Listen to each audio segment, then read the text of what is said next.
The universe has been conquered by an evil empire known as the Motherworld. Their leader is Belisarius, who took over after the royal family was assassinated. There are some rebel groups forming on various planets, so the Empire is sending out soldiers all over to crush them down. A few weeks ago, Admiral Atticus landed on Velt and asked the farmers to prepare all their grain for his army, promising to come back for it in 10 weeks. Giving all their harvest to the soldiers would leave the village with no food, so former Empire soldier Kora and her boyfriend Gunnar traveled around to gather a group of warriors that would help them fight the soldiers. During their trip, they had the chance to find Atticus at a trading post and a battle ensued during which Kora brought the admiral down. Unfortunately, the Empire recovers Atticus' body and puts him in a machine to heal him up. As soon as he's feeling better, Atticus announces he wants revenge. Meanwhile on Velt, Kora and Velt return to their village with the team of warriors they've gathered. A robot called Jimmy, who used to belong to the Empire, watches from afar while waiting for his moment.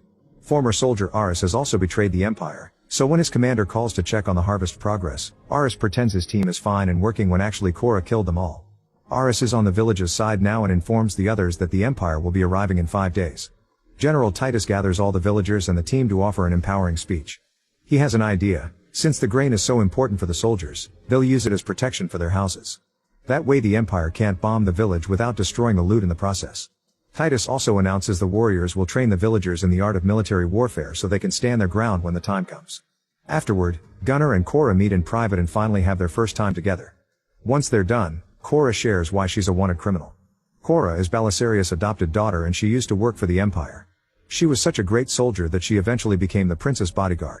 One day, the king decided he was tired of all the war and that he would start taking a more peaceful approach in politics. Belisarius hated this because it would take power away from him and his army, so he and the other lords arranged a meeting with the royal family to ambush them. While Belisarius stabbed the king and queen, Kora followed her father's orders and shot all the royal guards, then she turned her gun on the princess.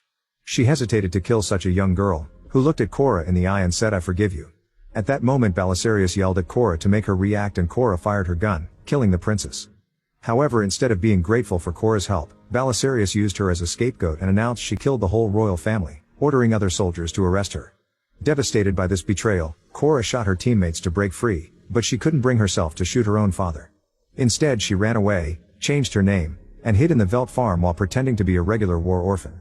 Back to the present, Atticus is throwing a tantrum in the medical bay because the doctors won't release him and he's tired of waiting. After lots of yelling, he ends up killing a doctor and is finally allowed to go back to work. Another soldier notices the medical team left a scar on Atticus' chest, but he decides not to heal it because it's a reminder of his need for revenge. That mark is where Kora hurt him during the last fight, and for this Atticus begins calling her the Scargiver. For the following 5 days all the villagers and the team of warriors wake up incredibly early to take care of the harvest. Working side by side allows them to bond and improve their teamwork, which is part of the training too. The group harvests the grain through reaping, gathering, threshing, and finally turning the grain into flour. During these days, Nemesis gets to bond with the local children too, which helps her heal after having lost her own kids. Titus makes sure to only drink water to avoid falling back into his old addiction. Aris continues to get calls from his commander, who thinks it's weird the other soldiers never appear on the screen. Without hesitation, Aris says the others are keeping an eye on the harvest so the villagers won't scam them and that he got stuck on phone duty for being the newbie. However, after the last call, Atticus can tell Aris is lying and guesses Kora is behind it. When the harvest is finally over, the village gathers for a celebration and Sam gives each warrior a homemade banner with an emblem that represents their personalities. Then the crowd finally celebrates the end of the harvest with lots of dancing and drinking. Titus even sings for everyone a soothing, nostalgic tune that is heard by Jimmy on the hills. The next day, the actual training begins, starting by moving all the grain from the barns into the actual village and putting it around every house. They also dig a hidden trench across the fields, hoping it'll help them gain the element of surprise. Aris brings out all the weapons his former team left behind, and the villagers search for any hunting rifles and knives they may have around. Kora and Titus teach the locals how to shoot the guns, and while some still prefer to stick to blades because it's similar to farming, others like Sam prove to be natural shooters. The ship Kora escaped in is still in the mountains, so the villagers work together to drag it out and fix it in case they need it. After Aris takes care of any issues the ship could have acquired during the long time it's been abandoned, Kora gives it a test drive and confirms it's working just fine. The night before the enemy's arrival, Titus points out they should share why each of them wants to bring down the Empire, that way they can strengthen their bond. He volunteers to go first and explains he used to be a general for the Empire. One day, a colonized realm voted to leave and gain independence from the Empire. However, Belisarius wouldn't respect their wishes and sent Titus with his team to open fire on the capital. Titus refused to follow such orders and his ship was shot down, but his team still supported him. Together they fought against the Empire, yet they were easily overpowered, so Titus offered a deal. his surrender in exchange for his men's lives. His plea was ignored and his entire team was executed in front of him. Since then, Titus feels guilty for causing all those deaths and swears to never surrender to the Empire again. Inspired by Titus' story, the other warriors share theirs as well. Melius is also from a humble farm, but her people refused to fight and gave the soldiers everything. The farmers were captured and sent to labor camps all over the universe, causing Melius to end up in a mining operation. One day the resistance arrived, killed all the Empire soldiers, and freed the slaves. Since then Melius has been fighting with them.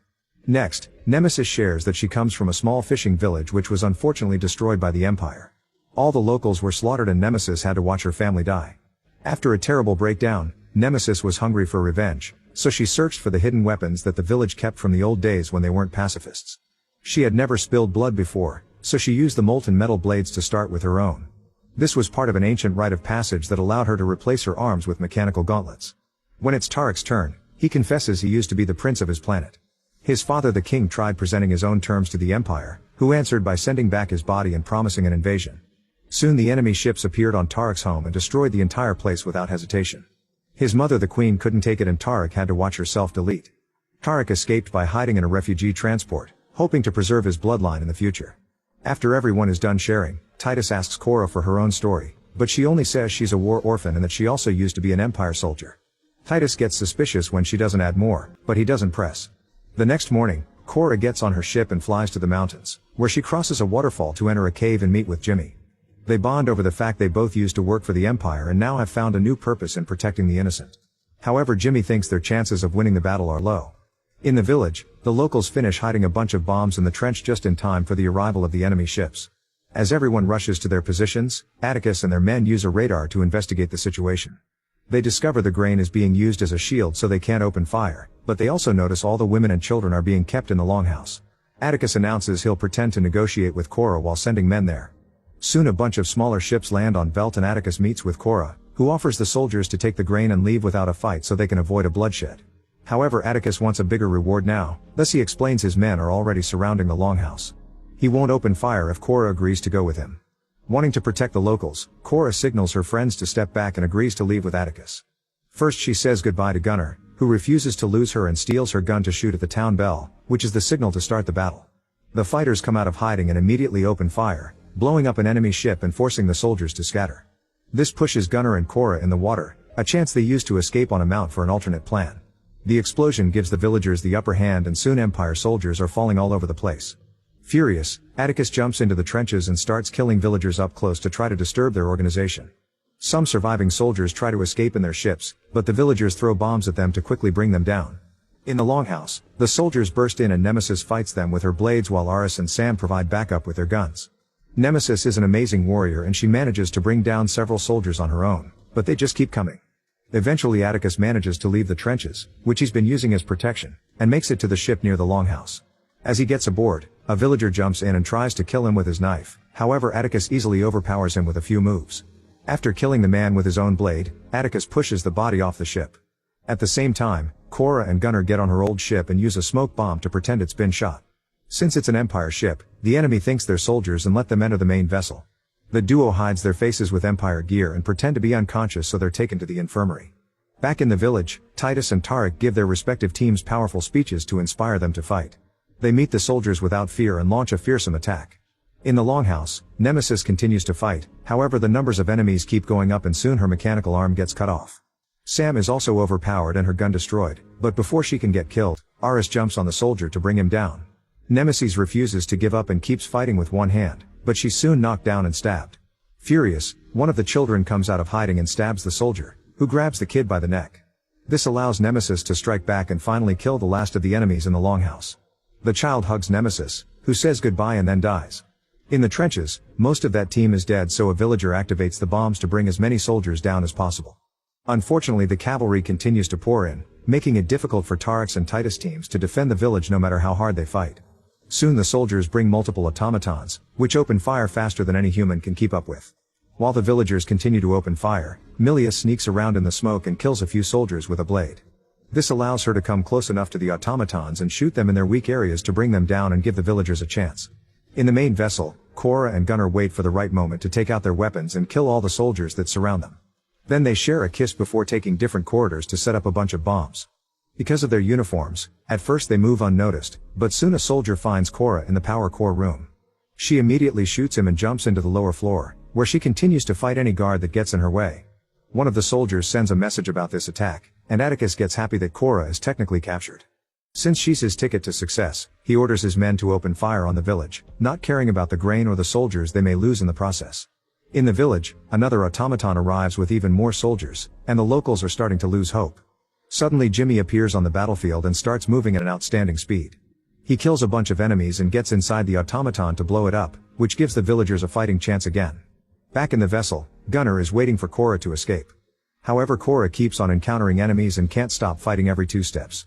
She steals a blade from a soldier and meets with Atticus while his men get the cannons ready. However, at that moment the bombs explode and shake the vessel, causing the cannons to miss and hit the hills instead of the village. As the vessel starts going down, Gunnar comes in and tries to show Atticus, only to be shot first. Then Atticus and Kora start a sword fight that has them sliding all over the room as the vessel continues to fall. Kora kicks Atticus off, but he manages to hold on at the last second and attacks again. Both warriors lose their blades in the process and Atticus jumps on top of Kora, trying to choke her. However, he's interrupted by Gunnar, who stabs him with the blade. Now Kora can push Atticus off, capture him in a door, and finally cut his head off. Kora and Gunnar return to her old ship and manage to escape just in time before the vessel crashes on the planet with a huge explosion. Kora's ship does a rough landing too and she rushes to help Gunnar, but it's too late and he dies in her arms. At that moment the resistance arrives with their ships and they help the villagers finish the battle, effectively defeating the enemy while everyone on the ground celebrates. That evening, everyone gathers to say goodbye to Gunnar, Nemesis, and all the fallen villagers, burning their banners along with their bodies. Feeling guilty, Kora finally shares her backstory with everyone, but Titus drops a big secret. The princess isn't actually dead because she holds a great power. Kora wants to find her and continue to fight the Empire to free all the other planets, and the rest of the warriors including Jimmy promise to help.